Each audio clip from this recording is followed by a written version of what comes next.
Greetings. This is going to be a pure Python short talk, doing some slides talking about andragogical, pedagogical techniques or segments that I've found useful to other Python teachers. Then I direct this video, but also students and people just curious about Python, looking over my shoulder, wondering what's up here.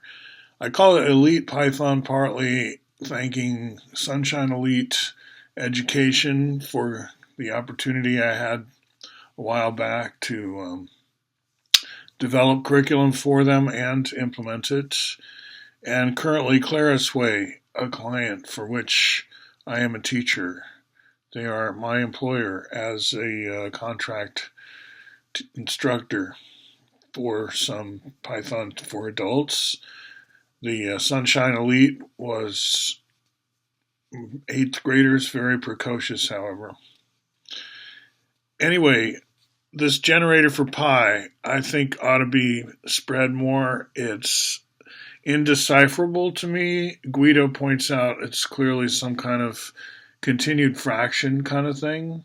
But what exactly, how would this be expressed in, say, textbook math notation? Not sure. But for those of you who understand enough Python to see this as a generator, notice the keyword yield. For those who are new to this, line 21. What a generator function does is it gives back here an integer, but then it doesn't close shop. The way most functions do is like they kind of set up a tent, do their business with the arguments you pass in, give you back a result, and then they fold the tent. There's no memory. It just retained. There's nothing left. But this is different. It will yield and then just sort of hang out on that line until you hit next. There's like a next button that makes it then continue to run from where it stopped to the next yield. In this case, the same yield, but it sometimes jumps out of that inner loop when D no longer has the same value as D1. Then it goes to an outer loop, recomputes some numbers, back to the inner loop. Over on the right, you see the output, successive digits of pi. You can check it against a source. Pretty amazing. And the link at the top, there's a link into the EduSig archive where Tim Peters gets back from Guido some more information about where this all comes from one of his mentors, but then expressed very succinctly here in the new language that Guido invented. So composing functions is a great segment, I think. It's a lead up to decorators, as you'll see. And what we're doing here is taking advantage of Python's ability to eat functions and return functions from functions. So compose will take two functions. You see M and N defined below, very simple. One of them adds an S to a string, the other uppercases a string. And I'm able to pass those into compose to chain them together. So it'll do G first, the second argument, because I'm going kind of right to left. In this case, with composition, that's kind of always one of the questions is what direction do we read the functions when we multiply them or use an operator like an open circle to say compose. That's the direction we're heading to be able to multiply functions in order to compose them. But step one is to show how compose can create a new function h that is the composition f of g of x, right? That's useful. That's, like I said, eighth grade math is where I got started teaching that. I've been doing this for a long time, so let's just say I had another opportunity when teaching eighth grade math to link into what's already an important topic in K through 16, K through 12, really. In fact, let's say starting, I don't know when you start with the functions, but pretty early, and composition comes right after that. I mean, composition's a natural thing. Basis of lambda calculus, I think anyone here in computer science can vouch for the composition of functions being important. Now here I introduce it as a class instead. So instead of a function, compose is now spelled uppercase C, compose, because it's a class. And notice line, well, it doesn't have line numbers because this is Jupyter Notebook, but I'm defining dunder mul. We say dunder meaning double underline, both front and back of MUL for multiplication. You see that? Meaning down below where I compose functions, see, I wrap functions in compose. I feed func1 and func2, which I defined earlier using my lowercase compose function. Those two, func1, func2, I roll them forward, and I show that I can use now the multiplication operator once they're wrapped in the compose class. So the compose class eats a function, kind of holds it there in its innards, ready to fire it once you feed it an argument. In other words, it's a proxy for a function. But it's actually a class instance with a function inside that implements mul, multiplication, so that you can compose functions using the multiplication operator, the asterisk. So I show that here, and then it's just a short hop from that to decorators. And how I introduce decorators rather colorfully is I think to decorate and to abduct have a similar meaning. In other words, you transform something, but it doesn't change its name. That's what a decorator does. It takes something you're defining. You do this when you're writing the program, you decorate a function under it, under the decorator, saying, okay, we're going to keep the name of this function, and it's going to be a callable, just like this function is, but by decorating it, we're abducting it, doing something, who knows what, and giving it out again. So it's been somewhat subtly transformed. And so I take that compose class that we just saw 2 slides ago, and I decorate 2 functions with it, and thereby they become able to multiply immediately. So I do m times n, and that's a function right there, and then I feed it 10 as an argument. So you can go through the logic here, and as an exercise, once you're able to multiply functions, why not put powering in there? So you can put a function to the 5th power, it's f of f of f of f, 5 times. And so you can have the multiplication operator and the exponential operator both working. So then, once you've introduced decorators as a concept, then you can show how they're already scattered throughout the language in a very built-in, very primitive way to give us properties, static method, class method. Here I'm using class method. I use the animal class here as my sort of superclass parent. It's born with a date of birth in this version and an empty stomach. You can feed it with the eat method. All animals have this. So then when you subclass animals, say for a dog, you can add things like that it does tricks at random, and you can add at the class level a trick using the class method decorator. You thereby refer not to an instance of dog, but to the dog class, and I add a trick at the class level.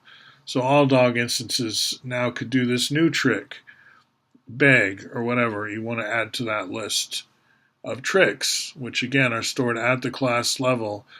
Okay, in the special names department, I find it entertaining to go with a class such as ornery here on the left. I'm just hooking in the things you're allowed to hook in with Python. Not all of them in this case, but like get item. When I use square brackets against an ornery instance, it's like, how dare you touch me with those brackets? So on the right side, kids kind of like this too. It's a grumpy class. Everything you try to do with it, it gives you some pushback. Also notice that I'm using a Chinese character for self. I think I looked it up. It might mean ego, or I don't know. There's more than one way to say self. But I'm drawing attention to that self is not a key word in the language. It's just by convention that we use that word. But what's really happening is whatever name you put there, it's a placeholder. It becomes a pointer into the instance that's being worked on, right? It's a self, is your instance method to point into whoever is getting dot this or dot that. That who is the subject of the code in that case. The instance is the self. That's how a class can have a million selves all created from it, and yet each one gets used separately when you invoke the methods because it keeps track of who's who. You know who the self is that's being called or having an attribute pulled out of it. Now, get adder, you see, get adder there, that's only triggered if you ask for an attribute that it can't find, it doesn't have it. It tries itself, it looks up the inheritance tree, and if there's no such attribute, it turns the code over, turns the responsibility over to dunder get adder to fulfill the request, and it's very useful, of course, set adder and so on. So I'm not so much teaching Python here as talking to teachers who already know Python and saying, hey, this is useful, this is fun. Finally, tractor graphics. It's like turtle graphics. I talk about this at greater length in some other YouTubes. That's me plowing a field of flowers, which seems wrong. Like, why would you plow flowers? But I needed to clear a space to drag a hose. One of those self-retracting hoses, a real line, and then it would have sprinkler on the end, and it would drag the sprinkler back and shower those flowers with water. So in this idea, I won't go through all the code in all excruciating detail in this case. The idea is to have two major objects or classes from which you create your objects, a farm and then any number of tractors.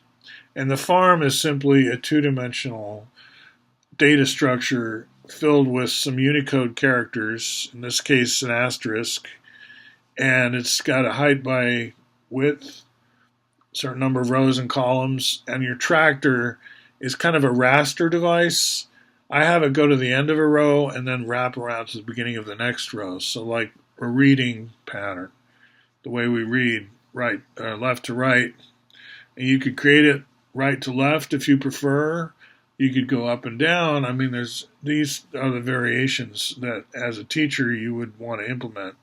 I'm not saying you even need to use my code at all. It's simple enough that anyone can code this. It's the ideas on all of these except the pi one that I just want to get across. Then otherwise, it's like I do have source code for you if you want it, but it's not required. So in this case, it's a simulation. The farm has a tick-tock method, and it increments time every time you invoke that. And so you can make things happen. You can have little scripts where the tractors do such and such each time the clock ticks, they move, right? That kind of thing. Now, my tractors also have fuel, and they run out of fuel. You have to refuel them. I have a writer tractor, a tractor writer. It's a subclass that writes letters. So once you've got this field of Unicode, then planting becomes putting in other Unicodes from the tractors. So the tractors leave behind a trail of whatever it is they're programmed to plant, see? And you can have multiple tractors. And you might be thinking, well, this is just like Turtle graphics. This is like Logo. And Python already has a turtle module. So isn't this kind of like redundant? And I'm saying, no, it's not redundant. It reinforces using both. You do the turtle stuff as well. But the tractor stuff, all the code's there in front of you. It's just ASCII or Unicode field. And you can see in the code exactly how you move the tractor. And it's like there's no black box. And as a final act, a crop circle tractor, a subclass of tractor, is pre-programmed to do a Mandelbrot. And you can have a lot of tractors go across the field at once, and each one knows how to deal with the cell that it's sitting on because there's corresponding complex number coordinates. Suck those in, do the iterative process whereby you decide if it's convergent or divergent. If it's divergent, how quickly, and depending on that, put in a different color, code, whatever you want. You don't have to use Unicode if you want to start using pixels. Then we're kind of transitioning here from using Unicode to thinking about actual pixels. There's a lot of computer science mixed in with all this. So those are my slides. I am suggesting try it, Tractor Graphics, learn a lot there about a lot of concepts. For class constructs and their special names, an ornery class is useful. For introducing decorators, tell the story of function composition and then create a composed class that you then use as a class decorator on your functions to make them able to multiply and thereby compose. Finally, the pi generator. How does it work? What is the continued fraction? Watch Tim Peters tell us about what Guido has to say on EduSig. So those are my suggestions, and thank you very much. Talk to you later.